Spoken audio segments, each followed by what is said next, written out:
Hindi church online की इस आराधना सभा में मैं आपका स्वागत करता हूं। आज का दिन कुछ विशेष है। सारे संसार में आज का दिन मदर्स डे के रूप में मनाया जाता है और आराधनाओं में भी हम परमेश्वर के वचन की व्याख्या को सुनते हैं। परमेश्वर के वचनों में हमारे माता के प्रति जो संबंध होना चाहिए उनकी व्याख्या की गई है, उसके उदाहरण दिए गए हैं, उनके संबंध में निर्देश दिए गए हैं। तो आज हम इस व्याख्या को सुनेंगे और अपने जीवन में जो हमारे पारिवारिक संबंध हैं, विशेष रूप से जो हमारे संबंध हमारी माता के साथ हैं, उन पर हम एक बार फिर से दृष्टि डालेंगे और देखेंगे कि परमेश्वर की दृष्टि में ये बात कितनी महत्वपूर्ण है। तो आइए आज की इस विशेष आराधना में हम आगे बढ़ते हैं। मैं आपका पुनः स्वागत करता हूं। इसमें हम परमेश्वर का सम्मान करेंगे, उसके गीतों को गाएंगे, उसका आदर करेंगे, प्रार्थना के द्वारा उससे बातचीत करेंगे, अपनी भेंटें उसे चढ़ाएंगे और उसके प्रेम को स्मरण करेंगे। हम उसकी आराधना में आगे बढ़ते हैं। आपको पुनः धन्यवाद आज की इस विशेष आराधना में सम्मिलित होने के लिए। परमेश्वर आप सबों को आशीष देवे। आपको प्रभु यीशु मसीह के मधुर नाम में जय मसीह की। हिंदी चर्च ऑनलाइन आराधना में मैं आप सभी का स्वागत करती हूँ।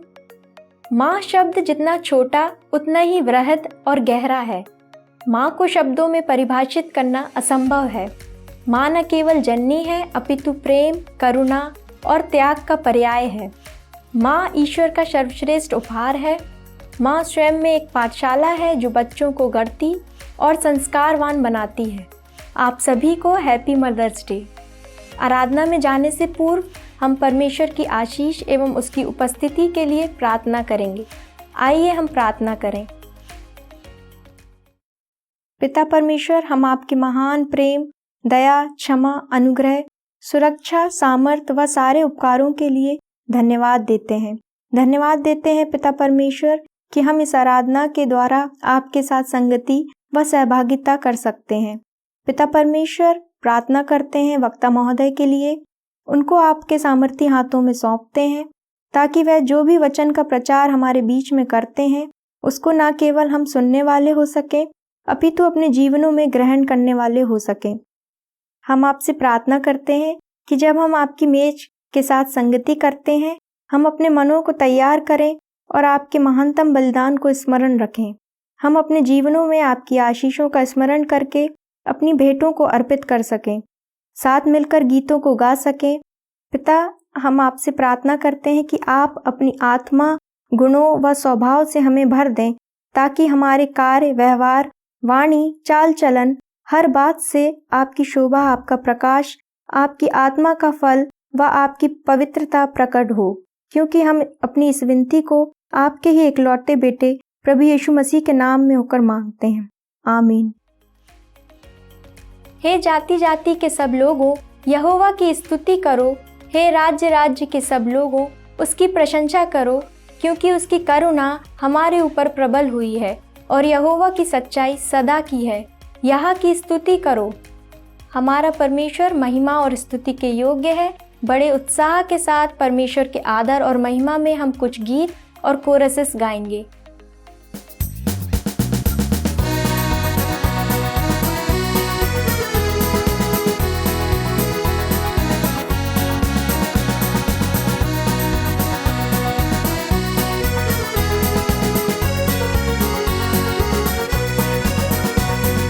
महिमा से तू जो भरा हुआ, ज्योति से सदा रहने वाला, मनुष्यों में तूने जन्म लिया, फिर से यीशु जग में तू आएगा, आएगा यीशु आएगा, फिर से यीशु जग में तू आएगा। मनुष्यों में तूने जन्म लिया, फिर से यीशु जग में तू आएगा। भूमि आकाश में समा न सका, मंदिरों में तू रह न सका, नम्र होकर चरनी में पैदा हुआ, मनों में हमारे घर तू बना, घर तू हमारे घर तू बना, नम्र होकर चरनी में पैदा हुआ, मनों में हमारे घर तू बना, खेत में आकर तू ही बसा, लोगों को अपने लिए फिरा, अग्नि और बादल में तू ही दिखा, फिर से यीशु अपना जलवा दिखा, जलवा दिखा यीशु जलवा दिखा, फिर से यीशु अपना जलवा दिखा, अग्नि और बादल में तू ही दिखा, फिर से यीशु अपना जलवा दिखा। दानियल की तूने प्रार्थना सुनी, ऐसरा की तूने सहायता की, बाबुल में तूने बेदारी भेजी, अपने लोगों को फिर से दे रिहाई, दे रिहाई यीशु दे रिहाई, अपने लोगों को फिर से दे रिहाई, बाबुल में तूने बेदारी भेजी, अपने लोगों को फिर से दे रिहाई, तू ही हमारा राजा है, तू ही मुक्ति दाता है, फिर से आने वाला है, प्यारे प्रभु यीशु तू जल्दी आ, जल्दी आ यीशु जल्दी आ, प्यारे प्रभु यीशु तू जल्दी आ, फिर से आने वाला है, प्यारे प्रभु यीशु तू जल्दी आ।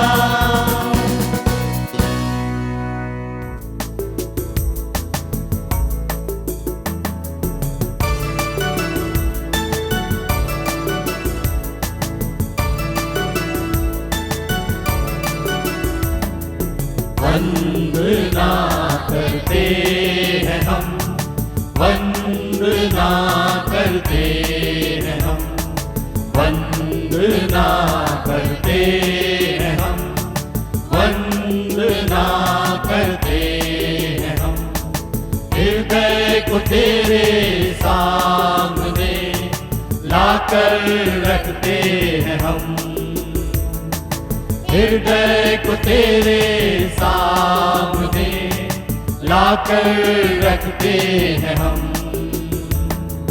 वंदना करते हैं हम, वंदना करते हैं हम, वंदना करते हैं हम, वंदना करते हैं हम।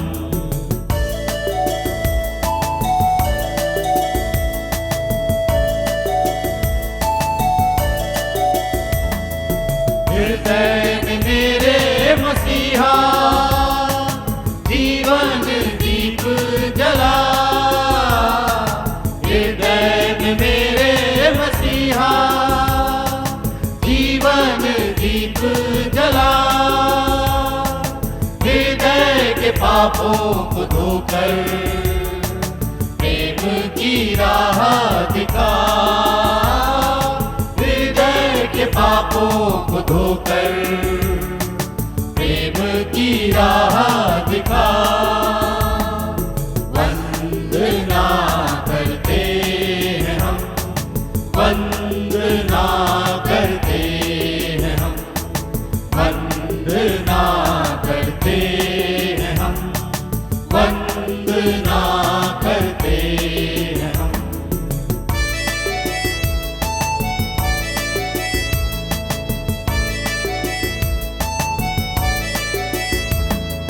मैं हूँ निर्बल मानव, पापों के सागर में खोया, मैं हूँ निर्बल मानव, पापों के सागर में खोया, अब तुम संभालो यीशु जी, भवसागर में हूँ खोया, अब तुम संभालो यीशु जी, भवसागर में हूँ खोया, वंदना करते हैं हम, वंदना वंदना करते हैं हम, वंदना करते हैं हम, वंदना करते हैं हम। हृदय को तेरे सामने लाकर रखते हैं हम, हृदय को तेरे सामने लाकर रखते हैं हम। वंदना करते हैं हम, वंदना करते हैं हम, वंदना करते हैं हम, वंदना करते हैं हम। सारे विश्व में आज का दिन मदर्स डे के रूप में मनाया जा रहा है। आज का दिन विशिष्ट है। एना जार्विस नाम की महिला ने मदर्स डे की शुरुआत की थी। 10 मई 1908 की बात है। एना की माता की मृत्यु हुई। एना अपनी माता से अगाध प्रेम रखती थी। उसकी माता की मृत्यु के बाद एक मेमोरियल सर्विस हुई और एना जार्विस ने जितने लोग वहां उपस्थित थे उनके लिए बहुत खूबसूरत फूल एकत्रित किए और उसने उन फूलों को उनके हाथों में दे दिया और उनसे कहा कि अपनी माता को ये फूल दीजिए और उनके प्रति अपने प्रेम को व्यक्त कीजिए, क्योंकि माँ बहुत बहुमूल्य होती है। उसके बाद आधिकारिक रूप से 9 मई 1914 को अमेरिका के राष्ट्रपति वुडरो विल्सन ने घोषणा की कि मई माह के दूसरे रविवार को मदर्स डे के रूप में मनाया जाएगा, ताकि संसार की हर एक माता को सम्मानित किया जा सके। और इस प्रकार मदर्स डे का प्रारंभ हुआ। मदर्स डे के संबंध में परमेश्वर के वचन से हम क्या सीख सकते हैं? बाइबल में यूहन्ना रचित सुसमाचार के 19वें अध्याय की 26वीं और 27वीं आयतों में लिखा है, जब यीशु ने अपनी माता और उस चेले को जिससे वह प्रेम रखता था पास खड़े देखा तो अपनी माता से कहा, हे नारी, देख यह तेरा पुत्र है। तब उसने चेले से कहा, यह तेरी माता है। और लिखा हुआ है, उसी समय से वह चेला उसे अपने घर ले गया। यह प्रभु यीशु मसीह का क्रांतिकारी संदेश है। इस संदेश ने इतिहास को एक विशेष दिशा दी। इस संदेश ने परिभाषाओं को बदल दिया। प्रभु यीशु मसीह ने क्रूस पर से लटके हुए अपने शिष्य यूहन्ना की ओर देखा और कहा, ये तेरी माता है, और अपनी माता से कहा, देख ये तेरा पुत्र है। यदि लोग सुन रहे होंगे तो उन्होंने क्या सोचा होगा कि यह कैसी विलक्षण बात है। प्रभु यीशु मसीह ने उस चेले को कहा जिसको उसकी माता ने जन्म नहीं दिया कि हे नारी, प्रभु यीशु मसीह अपनी माता से कह रहे हैं, देख ये तेरा पुत्र। और जिससे उसका जन्म ही नहीं हुआ उसके लिए यह कह रहा है, यह तेरी माता है। यूहन्ना से प्रभु यीशु मसीह ने कहा। यीशु ने यही नहीं कहा कि यह तेरी मां के समान है और यह नहीं कहा यह तेरे बेटे के समान है, परंतु प्रभु यीशु मसीह ने प्रचलित परिभाषाओं को, मान्यताओं को बदल दिया कि जो तुमसे पैदा हुआ है, जो तुम्हारी संतान है, सिर्फ वही तुम्हारा बेटा या बेटी नहीं है।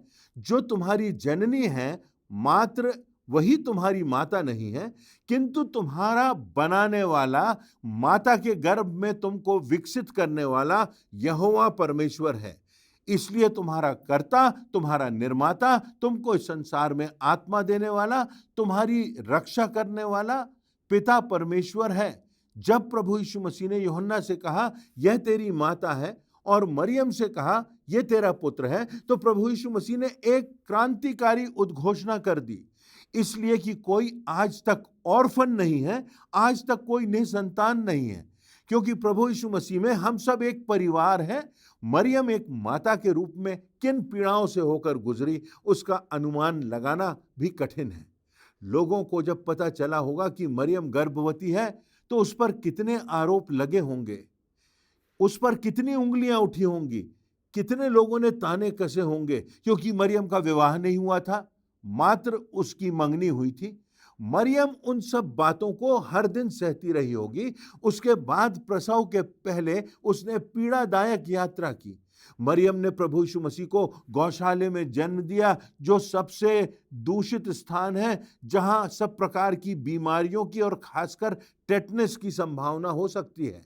जब प्रभु यीशु मसीह का जन्म हुआ, उसके बाद स्वर्गदूतों से समाचार मिला, परमेश्वर की ओर से निर्देश मिला कि इसको यहां से ले जाओ, क्योंकि हेरोदेस राजा इस बालक की जान लेने वाला है। उसने योजना बना ली है।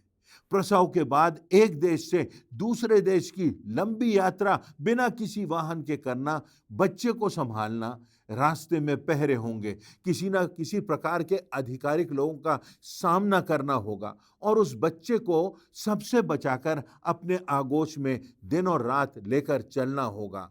उन कठिन परिस्थितियों की तो हम कल्पना भी नहीं कर सकते आज के युग में।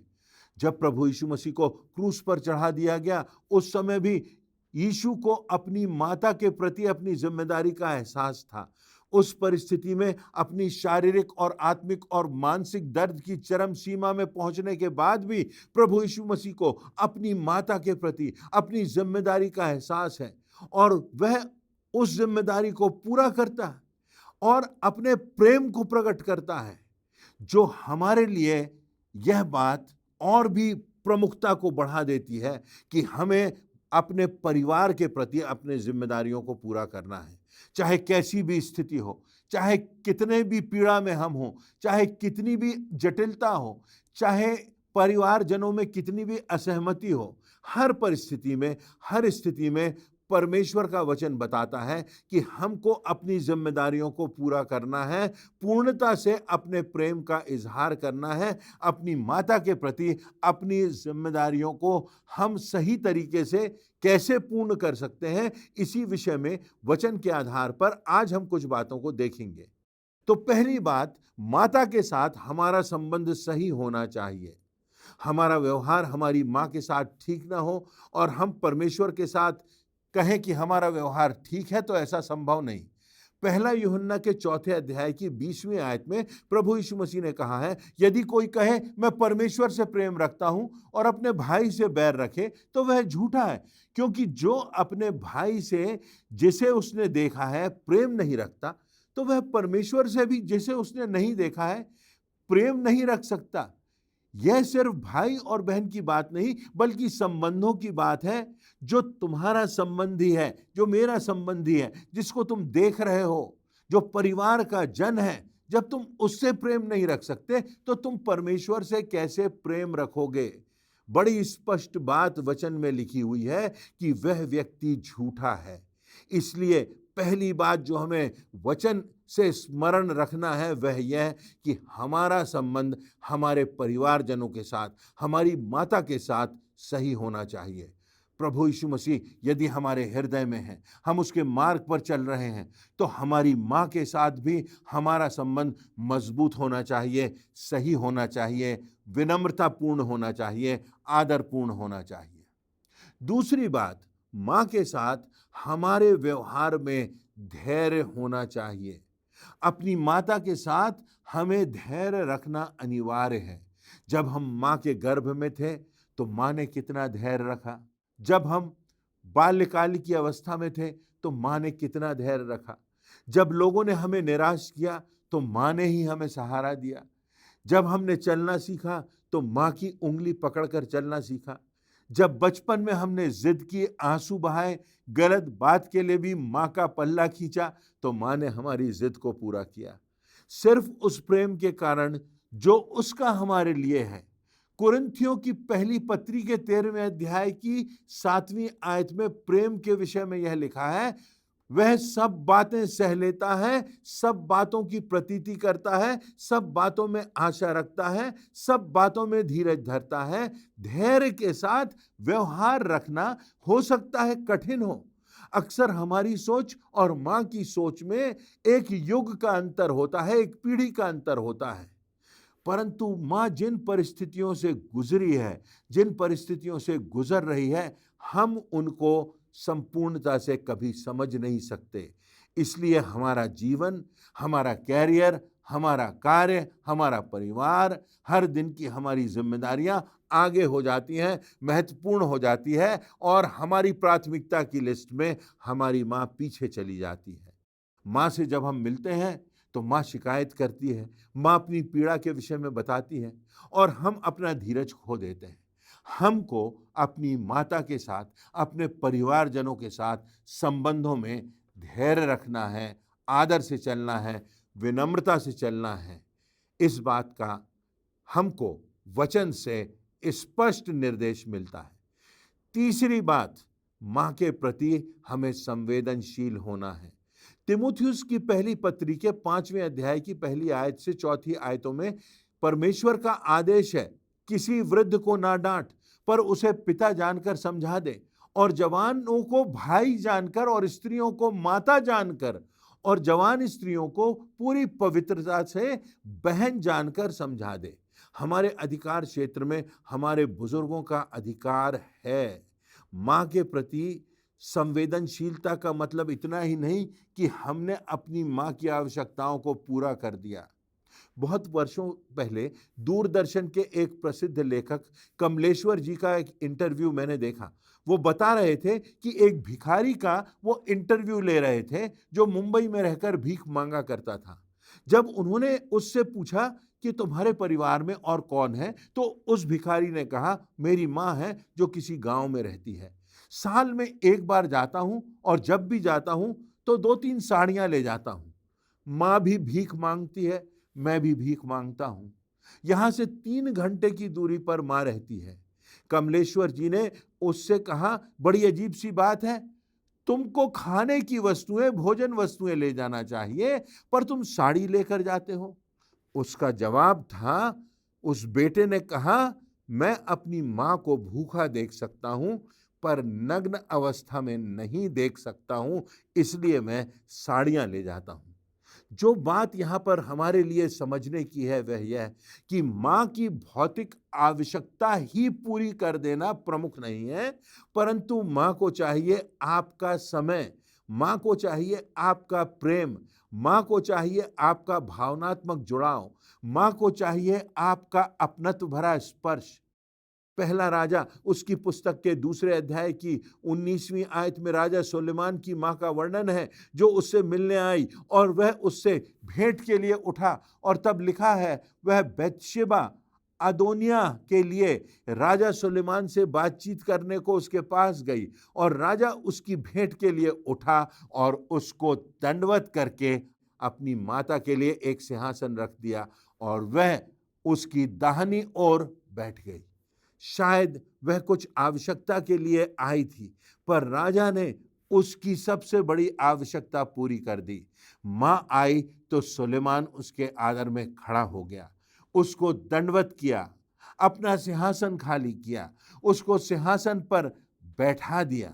यह बात हमें समझना है कि हम अपनी माता के प्रति संवेदनशील हों, उसकी भावनात्मक आवश्यकता के प्रति, उसकी व्यवहारिक जो आवश्यकताएं हैं उनकी पूर्ति के लिए, अपना प्रेम दर्शाने के लिए जो कुछ भी हम कर सकें, हमें करना है समय रहते हुए।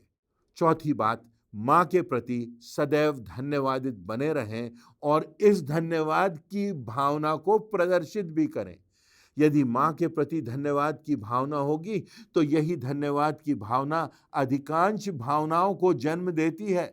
धन्यवाद की भावना होगी तो प्रेम भी होगा, धैर्य भी होगा, क्षमा की भावना भी होगी, सहानुभूति भी होगी। नीति वचन की पुस्तक के 23वें अध्याय की 22वीं आयत में लिखा है, अपने जन्माने वाले पिता की सुनना और जब तेरी माता वृद्ध हो जाए तब भी उसे तुच्छ ना जानना। तो आज जिन बातों पर हमें ध्यान देना है वह यह, माता को, भाई को, परिवारजनों को जिनको हमने देखा है, जिन्होंने हम पर उपकार किए हैं, उनके प्रति यदि हम प्रेम नहीं रखेंगे तो हम परमेश्वर पर, जिसे हमने नहीं देखा, उसके साथ हमारा प्रेम पूर्ण संबंध कैसे होगा। और ये प्रेम जो हमारी माता के प्रति होगा वो हमारे विश्वास की अभिव्यक्ति, हमारे व्यवहार की अभिव्यक्ति होगी। दूसरी बात जो हमने देखी वो ये कि हमारे संबंधों में मधुरता रहे, हमारे एक दूसरे से के साथ जो संबंध हो उनमें आत्मीयता रहे। यदि प्रभु यीशु मसीह से हमारा संबंध सही होगा तो बहुत सी बातें सही हो जाएंगी। शायद एक बात जो आप सोचें कि हमारी तो माता नहीं है, वो इस संसार को छोड़कर चली गई, परंतु जब हमारा अनंत का संबंध प्रभु यीशु मसीह से होता है तो हमारा संबंध भी अपने माता पिता से अनंत का होता है, असीमित होता है। इस बात को हमें स्मरण रखना है। सांसारिक रूप से विछोह तो होगा, परंतु एक आत्मिक संबंध होगा जो हमेशा को होगा, जो हमें कभी अलग नहीं कर सकेगा। कौन हमको मसीह से अलग कर सकता है? कौन हमको मसीह के प्रेम से अलग कर सकता है? क्या यातनाएं, क्या पीड़ाएं, क्या विषमताएं, क्या मृत्यु? कोई हमको मसीह के प्रेम से अलग नहीं कर सकता। इस संसार में अपनी माँ के साथ हमारा संबंध अनंत तक जाएगा, जब परमेश्वर के साथ हम अनंत सहभागिता में होंगे। तो आज कुछ प्रमुख बातों पर हमने चर्चा की। माता के साथ हमारा सही संबंध, माता के साथ हमारा धैर्यपूर्ण व्यवहार, माता के प्रति हमारी संवेदनशीलता और भावनाओं के प्रति हमारी संवेदनशीलता जो माँ के हृदय में है, और धन्यवाद की भावना हमारे हृदय में जो माता के प्रति है वो सदैव बनी रहे और उसे हम प्रदर्शित भी करें। तो माँ के प्रति हमारे संबंध कैसे होना चाहिए, उनमें कैसी आत्मीयता होना चाहिए, उनमें कैसी आदर की भावना होना चाहिए, उनमें कैसा धन्यवाद होना चाहिए, ये परमेश्वर का वचन हमको बताता है। परमेश्वर के इन वचनों का हम पालन करें, परमेश्वर हमसे प्रसन्न होगा, हम उसकी दृष्टि में धन्य होंगे और हम एक उदाहरण बन जाएंगे, आदर्श बन जाएंगे दूसरों के लिए कि हमारे संबंधों में जो प्रेम है, जो आत्मीयता है, जो धन्यवाद है, वो प्रदर्शित होगा। परमेश्वर के प्रेम के प्रति और उसके संबंध के प्रति जो प्रभु यीशु मसीह के द्वारा हमारे हृदय में है, उसकी गवाही भी होगी। परमेश्वर इन वचनों से हम सबों को आशीष देवे। आज के आशीषित एवं प्रेरणादायक वचन के लिए हम परमेश्वर पिता एवं प्रभु के सेवक को धन्यवाद देते हैं। परमेश्वर का अनुग्रह उनके ऊपर बना रहे और आज का यह वचन हमारे पाँव के लिए दीपक और मार्ग के लिए उजियाला ठहरे। हम न केवल इन वचनों को सुनने वाले बल्कि इन वचनों पर चलने वाले बने। अब समय है कि हम प्रभु की ब्यारी में शामिल हों। हम परमेश्वर के महानतम बलिदान, उसके पुत्र प्रभु यीशु मसीह को स्मरण करेंगे। प्रभु भोज में शामिल होने से पहले हम अपने मनों को तैयार करेंगे इस गीत के द्वारा।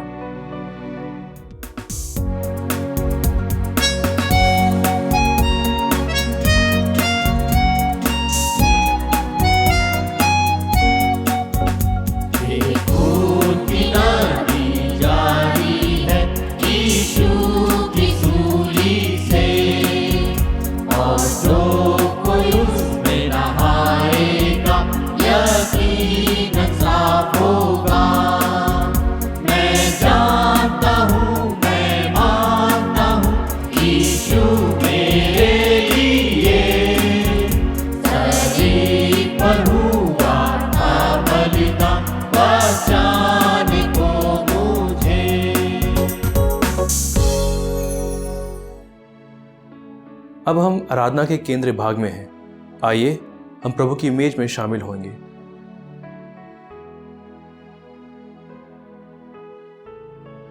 प्रभु यीशु मसीह जिस रात वो पकड़ाया गया, उसने रोटी ली और धन्यवाद करके तोड़ी और कहा, ये मेरी देह है जो तुम्हारे लिए तोड़ी जाती है, मेरे स्मरण के लिए यही किया करो। इसी रीति से उसने ब्यारी के पीछे कटोरा भी लिया और कहा, यह कटोरा मेरे लहू में नई वाचा है, जब भी पियो मेरे स्मरण के लिए यही किया करो। क्योंकि जब कभी तुम ये रोटी खाते और इस कटोरे में से पीते हो तो प्रभु की मृत्यु को जब तक वह ना आए प्रचार करते हो। आइए हम प्रार्थना में जाएंगे। पिता परमेश्वर, हम धन्यवाद देते हैं कि आपने हमारे लिए अपने बेटे को भेजा, जिसके मारे गाड़े जाने से और फिर से जीवित होने के द्वारा हमें नया जीवन मिला। हमने विश्वास किया है कि वो जो जीवन जो आपने दिया है वो हमें आगे में मिलेगा। वह हम प्रार्थना करते हैं कि ये जो चिन्ह हमारे सामने रखा उसको हम जब लेते हैं, उस पीड़ा को, उस दुख को जो प्रभु यीशु मसीह जिसके द्वारा गुजरे हैं उसको याद कर सकें और अपने जीवन को उस प्रेम के लायक पिता परमेश्वर जीने वाले हो सकें। फिर से धन्यवाद देते हैं इस मेज के लिए जो आपने हमारे सामने रखी है। इसमें शामिल होकर हम सब पिता परमेश्वर आपकी और नज़दीकी में आए। प्रार्थना प्रभु यीशु मसीह के नाम से मांगते हैं, आमीन। आइए, मेज तैयार है। हम धन्यवादित हृदय के साथ प्रभु की मेज में शामिल हों। जिन्हें बपतिस्मा लिया है वो इस मेज में शामिल हो सकते हैं।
आइए हम अपने स्थान पर खड़े हो जाएं। हम अंतिम प्रार्थना में जाएंगे। प्रार्थना के बाद प्रार्थना के रूप में कोरस गा लेंगे। उसके पश्चात परमेश्वर की आशीष ग्रहण करके आज की आराधना समाप्त करेंगे। आइए हम प्रार्थना करें। पिता परमेश्वर, हम आपको धन्यवाद देते हैं इस आराधना के लिए कि आपने हमें यह अवसर दिया कि हम आपके गीतों को गा सकें, वचनों को सुन सकें, प्रभु भोज में शामिल हो सकें। संपूर्ण आराधना में आपकी पवित्र उपस्थिति के लिए धन्यवाद देते हैं। पिता, आने वाले समय को भी हम आपके पवित्र हाथों में सौंपते हैं कि आपकी आशीष और अनुग्रह हमारे जीवनों में बना रहे। उन लोगों के लिए प्रार्थना करते हैं प्रभु जो बीमार हैं, कृपा करके उन्हें चंगाई दें और पूर्ण रूप से स्वस्थ करें। सारी आशीषों के लिए धन्यवाद देते हुए इस विनती को प्यारे प्रभु यीशु मसीह के महान सामर्थ्य नाम से मांगते हैं, आमीन। हम तो जलते दीप हैं यीशु की ज्योति में, जब तक है जहां में हम उसे फैलाना है। अंधियारी डगर में हो आंधियां कहीं, उस मसीह की ज्योति हर कहीं फैलाना है। हम तो जलते दीप हैं। आइए हम परमेश्वर की आशीष विश्वासी हृदय के साथ ग्रहण करें। अब हमारे पिता परमेश्वर का प्रेम, प्रभु यीशु मसीह का अनुग्रह, पवित्र आत्मा की शांति और सहभागिता हमें से हर एक विश्वासी के साथ प्रभु यीशु मसीह के दूसरे आगमन तक होती रहे, आमीन।